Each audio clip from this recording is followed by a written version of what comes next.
ఎన్నో చేస్తుంది. కాకపోతే అవన్నీ గుప్తదానాల వ్యవహారం బయటికి చెప్పేది కాదు, సైలెంట్గా చేసుకెళ్ళిపోతుంది ఆవిడ.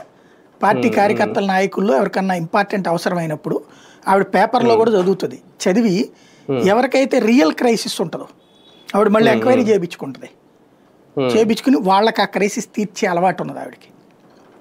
అంటే అనారోగ్యము, ఆర్థిక ఇబ్బందు ఇట్లాంటిది అది జగన్కి ఉంది, ఆమెకు ఉంది. ఎప్పుడు బయటకు కూడా చెప్పుకోరు ఇంతలా ఇన్ని లక్షలు సాయం చేశామని. ఇప్పుడు పవన్ కళ్యాణ్ వాళ్ళకి లక్ష ఇచ్చారు, వీళ్ళకి లక్ష ఇచ్చారు అని ఆయన చెప్తారు, బాగా పబ్లిసిటీ కూడా ఉంది. వీళ్ళు అట్లా చేసుకున్నది లేదు. ఇప్పుడు ఆ లెక్కనైతే రాజశేఖర రెడ్డి చనిపోయిన కుటుంబాలందరికీ పరిహారం ఇచ్చారు. ఎంత ఇచ్చారు ఈ రోజు వరకు బయట చెప్పారా? వాళ్ళ కుటుంబాలను కూడా పోషించారు, వాళ్ళ కుటుంబాలకు సంబంధించి ఉద్యోగాలు లేకపోతే వాళ్ళ చదువులు అవి చూసుకున్నారు. ఎవరికైనా చెప్పుకుని తిరిగారు వీళ్ళు? చెప్పుకోరు, కామ్గా జరిగిపోతుంది. అదేంటంటే మనం చెప్పుకునేది కుడి చేతితో ఇచ్చేది ఎడం చేతికి తెలియకూడదనే మనస్తత్వం, లేదా దాని వలన ఇంకా నలుగురు వస్తారని ఏమైనా భయపడతారు, నాకు తెలియదు అది. బట్ ప్రచారం చేసుకోవడం తక్కువ. వాళ్ళు చేసిన దాంతో పోల్చుకుంటే నేను విన్న 10-15 సంఘటనల్లో వార్త ఒక్కటి కూడా బయటికి రాలే. తర్వాత ఎప్పుడో ఏడాది తర్వాత నేను కలిసినటువంటి వాళ్ళు చెప్పినప్పుడు అప్పుడు తెలిసింది.